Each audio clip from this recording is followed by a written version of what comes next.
Assalamualaikum warahmatullahi wabarakatuh. Bismillahirrahmanirrahim. Channel ini akan mengajak kalian semua belajar bersama tentang materi P3K ya. Jangan lupa subscribe, likes, and comment-nya ya. Tes yang pertama adalah tentang manajerial dan sosial kultural.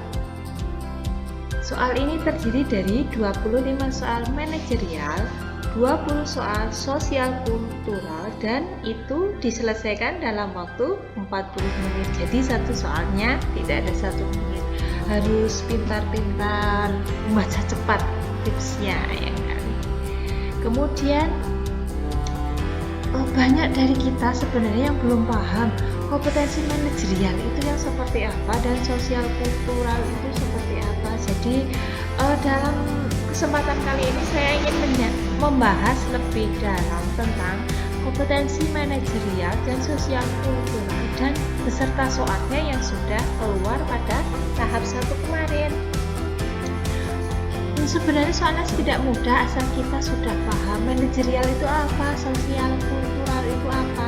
Sering kita jumpai dalam kehidupan di sekolah ya, karena P3K guru ini khususnya di sekolah, dan bagaimana cara kita menyikapinya yang tentunya harus sesuai dengan panduan atau kata kunci yang sudah disediakan. Nah, ini kompetensi manajerial mencakup pengetahuan, keterampilan, dan sikap atau perilaku dalam berorganisasi yang dapat diamati dan dikembangkan. Meliputi ada 8 poin. 1. Integritas, kerjasama, orientasi pada hasil, komunikasi, pelayanan publik, pengembangan diri dan orang lain, pengambilan keputusan, mengelola perubahan.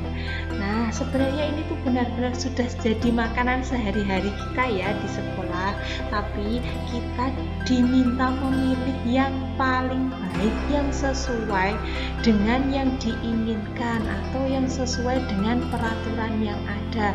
Bagaimana kita mengantisipasi masalah-masalah yang berkaitan dengan 8 hal ini sesuai dengan posisi kita sebagai guru tentunya.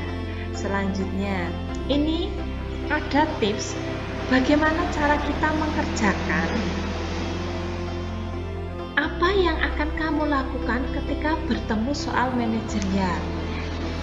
Tips yang ingin saya berikan adalah yang pertama, tetap tenang dan usahakan tenang, karena memang soalnya kemarin yang pertama muncul itu berupa paragraf yang ada 3 baris ya, lumayan panjang, dan kita nanti pasti kepikiran nanti waktunya cukup apa tidak kalau soalnya panjang-panjang. Nah, yang penting tenang dulu, kita fokus dulu sama soalnya. Kemudian yang kedua, kita cari kata kuncinya. Nah, baru yang ketiga, carilah jawaban terbaik yang menguntungkan organisasi. Biasanya kita menemukan 2 jawaban yang hampir sama, itu betul atau mendapat skor yang paling tinggi, tapi kita bingung memilihnya. Jadi nanti kita fokus ke kata kuncinya. Tapi setiap bertemu soal baru saya bingung. Nah, gimana ya? Nah, caranya ketika bertemu soal, kita harus mencarinya jawabannya tuh dari skor 1 sampai 4. Kenapa yang ini tuh bisa skornya 1? Kenapa yang ini bisa skornya 4? Nah, dari sana kita akan menemukan ciri khas dari soal itu. Nah, jadi kita belajar satu soal tapi sudah dapat banyak hal. Begitu. Berikut ada contoh soal tentang manajerial. Nah, teman kerja Anda menawari pekerjaan di luar kantor dengan hasil yang lumayan. Anda sedang butuh banyak uang untuk anak sekolah. Pekerjaan tersebut bisa dikerjakan pada jam istirahat atau bahkan bersamaan. Apa yang akan Anda lakukan dengan tawaran tersebut? Kata kuncinya adalah pekerjaan di luar kantor. Nah, ini pekerjaan di luar kantor, apa hubungannya dengan integritas kita? Nah, integritas berarti kita harus harus memilih tentang perusahaan kita ya, organisasi kita harus mengutamakan organisasi. Kira-kira yang mana? A. Menerimanya dan bekerja pada jam istirahat kantor. B. Menerimanya dan akan bekerja dengan mencuri-curi waktu. C. Izin pada atasan untuk mengambil pekerjaan tersebut karena sedang butuh uang dan berjanji tidak mengganggu pekerjaan utama. D. Menolaknya karena dapat mengganggu pekerjaan utama dan jika terlambat masuk akan kena sanksi.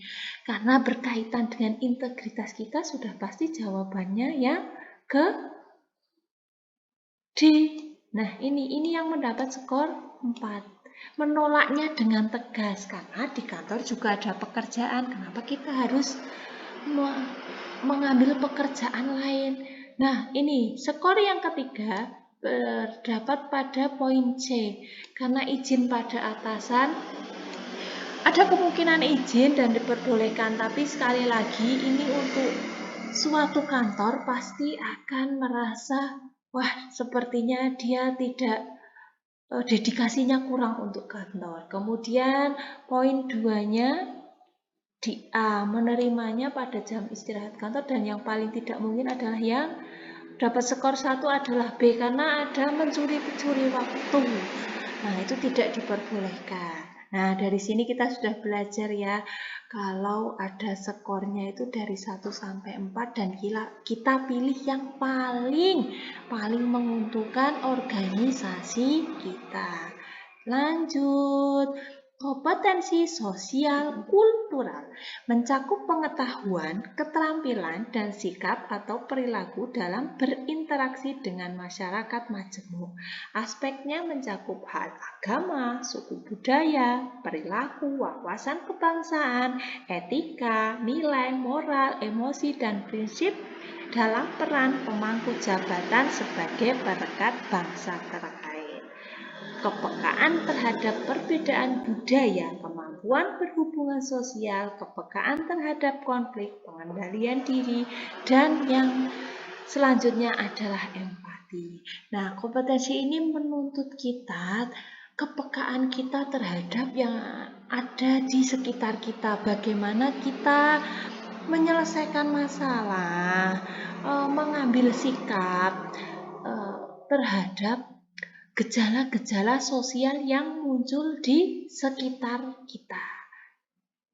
Biasanya yang sering muncul adalah protes wali murid seperti itu. Nanti bagaimana kita menyikapinya dengan sebagai profesi kita. Dalam keadaan profesi kita sebagai guru, apa tindakan yang akan kita ambil agar tidak melanggar aturan. Nah, sebagai contoh ada soal seperti ini. Saya bersikap tenang ketika teman saya menceritakan dengan bangga partai politik yang disuka. Kata kunci di sini adalah menceritakan dengan bangga partai politik. Apakah partai politik ini berkaitan dengan profesi atau jabatan kita? Tentu tidak. Dalam aturan kita juga tidak boleh memihak salah satu partai politik, walaupun dalam hati kita pasti punya ya salah satu, tapi kan kita tidak boleh yang fanatik sekali sampai membawa ke dalam pekerjaan kita. Berarti jawabannya adalah karena bersikap tenang, berarti sangat setuju. Ini mendapat poin 5.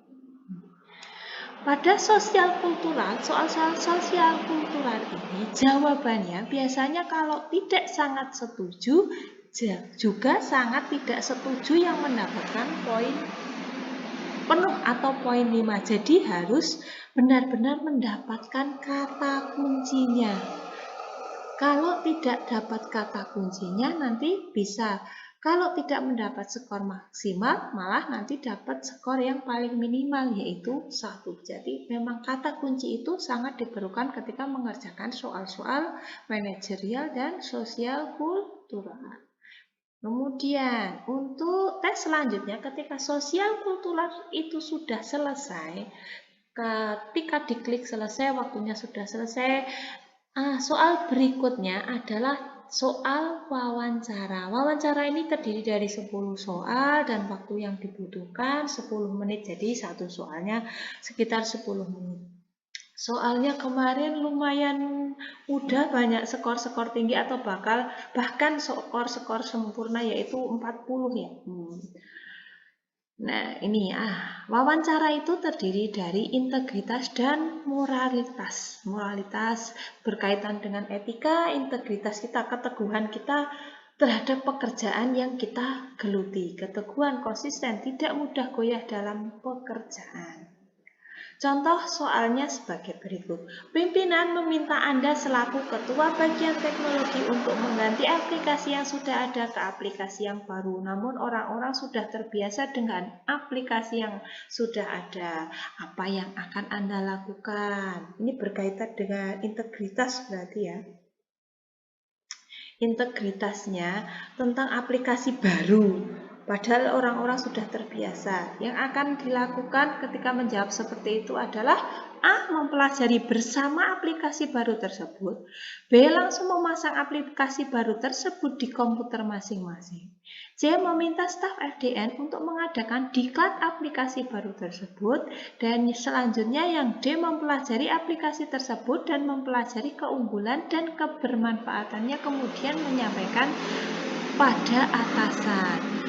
Nah, kira-kira jawabannya yang paling betul yang mana? Yang paling benar, skor tertinggi ternyata didapatkan pada D.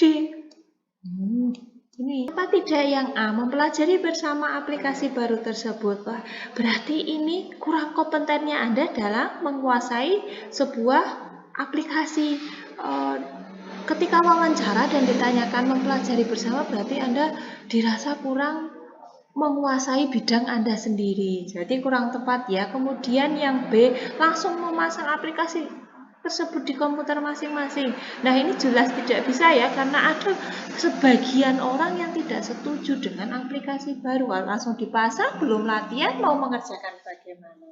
Kemudian meminta staf FDN untuk mengadakan diklat aplikasi baru tersebut. Nah, ini mungkin ya, tapi kalau dilihat dari wawancara berarti masih berkaitan seperti tadi, bahwa Anda dirasa kurang percaya diri atau kurang menguasai bidang Anda, jadi masih kurang tepat. Nah, ini mungkin bisa dikasih skor 3, 2, baru ini yang 1, seperti itu. Nah, tes P3K sendiri yang memang mendominasi yang kemarin tidak lolos itu banyak di item teknis. Kalau manajerial sosial kultural, wawancara, sepertinya banyak yang lolos ya. Adapun beberapa yang manajerial sosial kultural yang tumbang, mungkin karena kurang kata kuncinya. Jadi sekarang sudah paham, kita harus cari kata kuncinya. Semoga besok bisa mendapatkan skor maksimal untuk bisa bersaing di tahap 2 dan tahap 3 yang sudah ditambah dengan yang mempunyai serdik dan belum di SD secara wiyata. Kemudian ada juga dari yang swasta ya, sekolah-sekolah swasta yang bisa masuk atau mendaftar di sekolah kita.